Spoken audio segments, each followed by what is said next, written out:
We know that the reforms are difficult. They are difficult for any government, and even more so when a country is fighting a war. But the Ukraine's facility has a track record of effectively achieving these reforms for Ukraine's future under the most difficult circumstances. And it works. It has helped Ukraine to keep the course.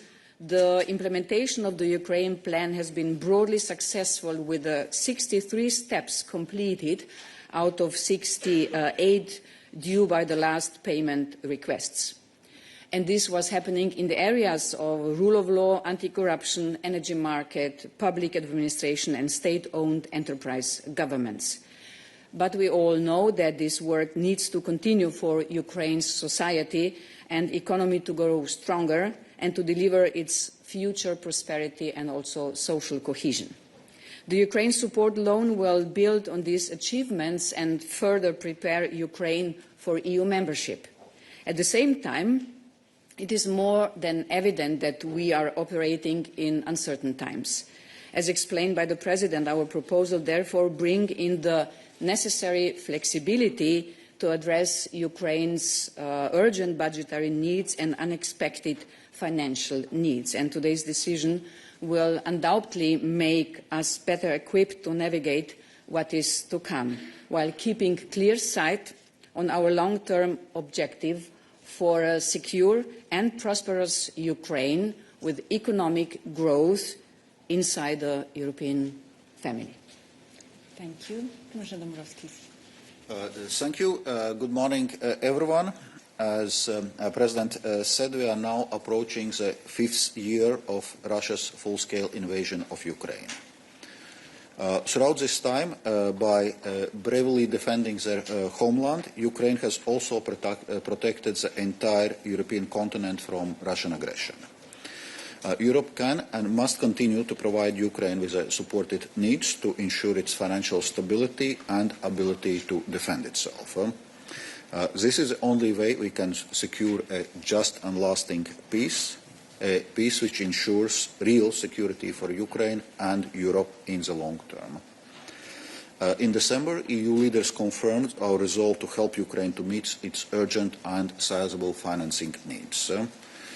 Today we have taken the necessary step to put forward a proposal to deliver this crucial support. Allow me to highlight some important elements. The funds can be disbursed through either macrofinancial assistance or Ukraine facility. On macrofinancial assistance specifically, it is a tried and tested instrument for supporting Ukraine or countries in balance of payment difficulties. It is well suited to provide fast and flexible financial assistance while driving the implementation of meaningful reforms. It also complements and amplifies IMF programs, as it has been demonstrated in Ukraine over the past decade. Both macrofinancial assistance and the Ukraine facility provide for strong conditionality, especially on the fight against corruption. The 60 billion euros indicatively allocated to support Ukraine's defense efforts will allow Ukraine to access the equipment it needs to defend itself, and at the same time it will provide a very significant boost to the rapidly developing European and Ukrainian defense industries. Finally, as said before, Ukraine will only repay the Ukraine support loan if it receives reparations from Russia for the destruction its war has caused. This is why the proposal also makes clear that, in line with the conclusion by the leaders, the Union reserves its right to use the cash balances from immobilized Russian assets held in the EU to repay Ukraine support loan. Of course, time is of essence. The European Commission will work with co-legislators to ensure a swift adoption of today's proposals. Will also liaise with Ukrainian authorities to prepare financing strategy and ensuring steps needed to operationalize the support swiftly. With regards to broader support from our international partners, the implementation of G7-led Extraordinary Revenue Acceleration Loans initiative is progressing well. 35 billion euros have already been disbursed to Ukraine from G7 partners and the EU. And we will continue to engage closely with international partners, including the G7, to ensure a delivery on their commitments for 2026 and beyond. To conclude, supporting Ukraine is a litmus test for Europe. The outcome of Russia's brutal war of aggression against Ukraine will determine Europe's future. Today's proposal shows that we are determined to continue providing Ukraine with the support it needs, and it also represents a crucial investment in Europe's own security. Thank you. Thank you, and we can now open the floor for questions. Yes, Sabine.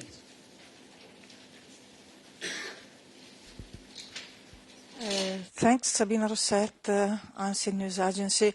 There has been a strong political attention on a possible bi-European requirement. Will the loan apply the same eligibility rules on the geographical origin of defence procurement as the SAFE regulation? And could you clarify how a possible derogation will work in practice to ensure that urgent deliveries are not delayed?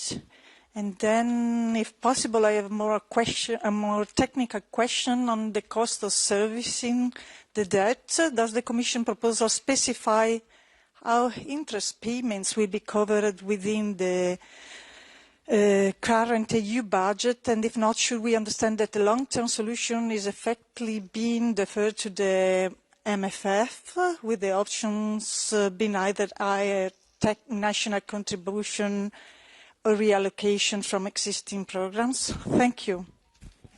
So let me remind you also that we'll have a technical briefing after this press conference. But President, I'll divide the answer between Valdis and me. The first part of your first question, I think it is an important step forward that we have integrated in this loan the same principles like in SAFE, that we say, first of all and first and foremost, if possible, the procurement should take place in Ukraine, in the European Union, and in the EEA EFTA countries. Because for us, it is a lot of money. These are billions and billions that are being invested, and these investments should have a return on investment in creating jobs, in creating research and development that is necessary for us. We have in parallel to boost our defense industrial base for the sake of not only the loan, but also for our own security. So there's a strong interest to give a strong incentive, first and foremost, to procure in the described region. But, of course, Ukraine is at war with Russia and needs support timely. So if the capability is not available in the European Union or in the EEA, EFTA countries or in Ukraine, and not in due time, then it is possible to go outside of this region. And I think this is a very successful change that we have now introduced in the procurement rules. Commissioner, maybe on the second question, but we can go into details in the technical background. On a second question, so indeed our proposal also foresees interest loan subsidy for Ukraine, and this interest loan subsidy for Ukraine will be covered by the contributions to the EU budget of the participating 24 EU member states as regards this financing period, and indeed in the context of next MFF a dedicated instrument to cover interest rates can be considered, but that will be part of the discussions concerning the next MFF. Thank you. And we take a question from an Ukrainian media, Vitaly. Thank you, Vitaly Sizov, Freedom TV channel. My question, I think, for Commissioner Dombrovskis. Ukraine said that they need this money already in April at the start of the second quarter. How do you expect to finalize all this process quickly to ensure that this is possible to send first money in April, balancing conditionality all? Thank you. Indeed, we are aware of Ukraine's both sizable and urgent financing needs. That's why we are aiming indeed to start disbursing in April. On one hand, we'll be engaging with EU co-legislators to ensure the swift legislative process, hopefully to be concluded by early March, which then would allow disbursements in April. And also, in parallel, we'll be working with Ukrainian authority on preparation of financial strategy for this year, so that all the necessary documents and steps can be taken in due time. And I would say also in previous years we had been working under very tight timelines with Ukrainian authorities and had been able to deliver. And in parallel, we are also working with other international partners which are providing financial support to Ukraine with the aim for them to front-load their financial contributions to the first quarter of this year, so that to cover this funding gap which Ukraine is facing already in a first quarter. And I would say this also work is advancing quite successfully. Thank you. And Thomas, please.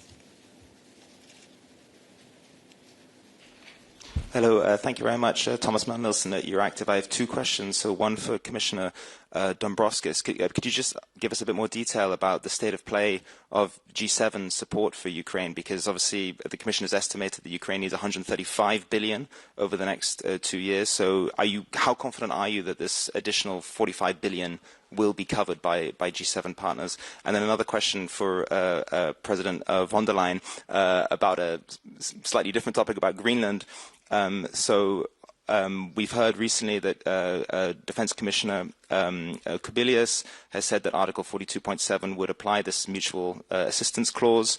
Greenland obviously is not part of the EU, but there are tens of thousands of European citizens, EU citizens living in Greenland. So in your view, would member states have an obligation to intervene to support Greenland, including providing military support to Greenland, if the United States were to make military moves on Greenland? Thank you very much.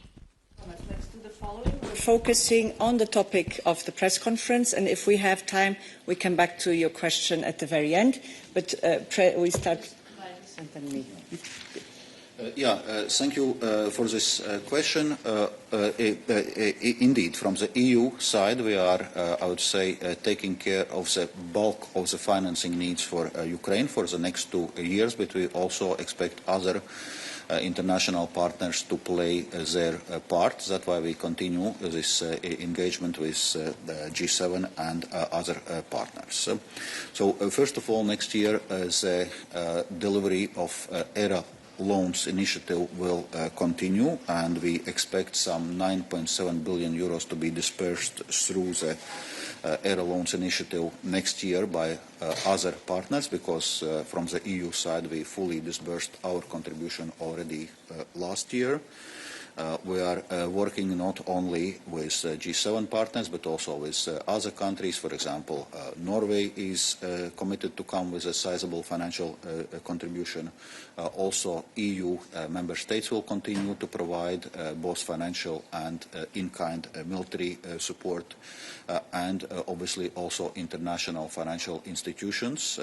Currently, International Monetary Fund is preparing its next program of the size of $8.1 billion.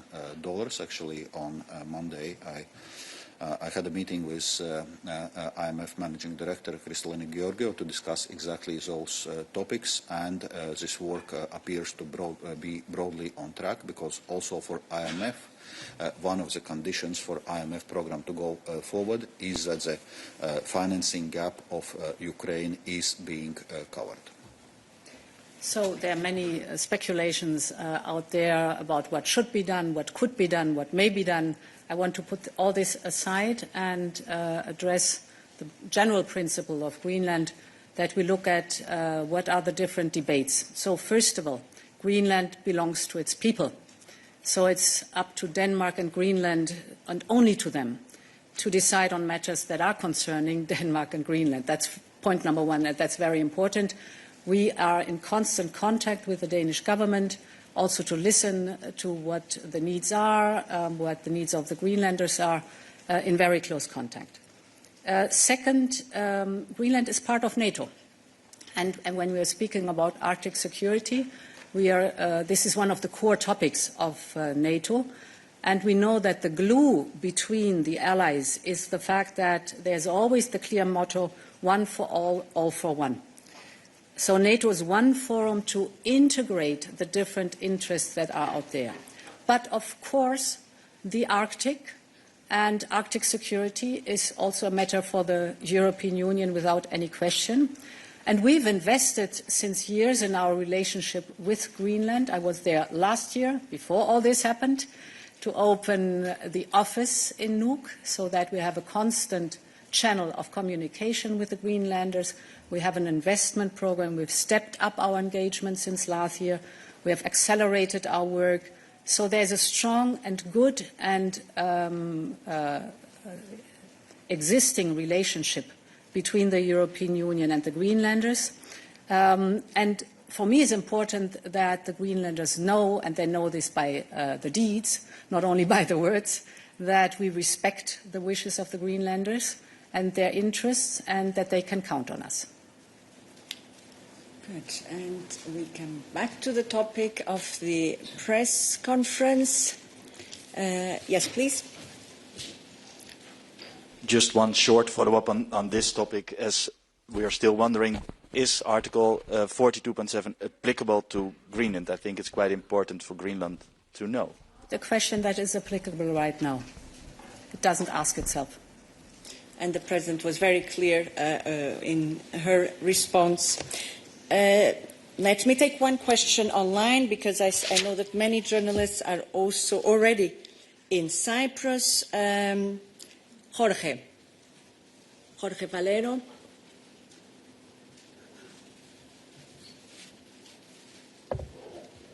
Jorge, are you there? I see your hand. Now we need to see you on the screen. We see half of you on the screen. Can you hear me well? Now it's okay. Yes? Good. Go ahead. Okay. Yeah. The question for the President. The sound is very bad, Jorge. Can you hear me now? Sorry. Now it's Okay. better. Now it's better, but we also need to see you. Okay. I'm speaking close to the mobile. Sorry. So, question for the President. First, as far as I've seen, we've seen in the draft documents, there is no date included to pay the principal that we will borrow in the markets, which is quite unprecedented if we compare, for example, with the next generation EU borrowing. So would you consider that this proposal is a significant step forward towards a fiscal union, a debt union? And for Commissioner Dombrovskis, if you can just confirm that the proposal meets the necessary assurances requested by the IMF in order to approve the program. Thank you. So in extraordinary situation, for example, Next Generation EU, we have already done the EU borrowing for a very specific purpose. We do it here for the support of Ukraine, a very clear political priority that we have. And the fact that we have an enhanced cooperation here shows that there's a vast majority of member states that support this common engagement in EU borrowing to then have the means to support Ukraine. Yes, maybe to complement, well, first indeed, on this reparation loan we are now providing, in a sense, there is no fixed term of this loan. This loan is going to be rolled over, and as I was mentioning before, the condition for Ukraine to repay the loan is once Russia pays reparations for the destruction it's causing in Ukraine. And that's why it's important that part of this proposal is also, as I was mentioning, that the EU reserves the right to use cash balances from immobilized Russian assets to repay this Ukraine support loan. So that's important element, and also that we have now put this immobilization on Russian assets on a more stable footing until further discussion, so without the need to roll it over every 6 months. Then on assurances, in a sense, there are two types of assurances which IMF needs. One is the funding gap for Ukraine is being covered, and that work, as I was mentioning before, is broadly on track, and that was also indications I received from the IMF managing director 2 days ago. And another topic is the question of capacity to repay assurances for the IMF program itself, where there is a question on US participation in this capacity to repay assurances, and so far the indications are that it's unlikely, even though the final decision by the US is not taken and will be taken by the end of the months. But again, there are indications from the IMF that also in this scenario, other official creditors, including EU and non-EU partners, are ready to compensate for potential non-EU's participation. So also those capacity to repay assurances are going to be provided. Thank you. And we take a final question. Yes, please. Yeah. Thank you. This is Fabio Napoli for the Italian news agency Public Policy. I have a question for President von der Leyen. Do you believe that an enhancing cooperation to issue EU bonds can be used also in other fields, like to raise money for common projects, as mentioned in the Draghi's report? Thank you. So it should certainly not be a standard procedure. The standard procedure is the budget and the 27 together. But I think this also has shown how important it is that the political will of the vast majority of our member states is executed. So the enhanced cooperation is a vehicle that, if necessary, to implement the political will of the vast majority, if this is needed. And therefore, I think it is a good solution that we have found. I think one other element in this European Council that has been, in my view, underreported is the fact that in the course of the discussion about the reparations loan, the second option that we then did not take, there was a very important move forward. Valdis just referred to it. That is the change in the way the Russian assets are immobilized. As you know, before December, we were every 6 months at the mercy of a spoiler. We had to reaffirm the sanctions, to roll over the sanctions, and if this would not have happened every 6 months, the assets would have gone immediately back to Russia. Now we have changed that dramatically in a way that now the assets are permanently immobilized, so a very strong signal also that Russia has to come up for the damages it did. And this can only be changed by a qualified majority voting. So very strong safeguards what the Russian immobilized assets are concerned. Thank you very much, President and Commissioners. Thank you for your participation. As said, there will be an occasion to ask you more technical questions at the technical briefing that will follow in 5 minutes. Thank you very much and wish you a very good day.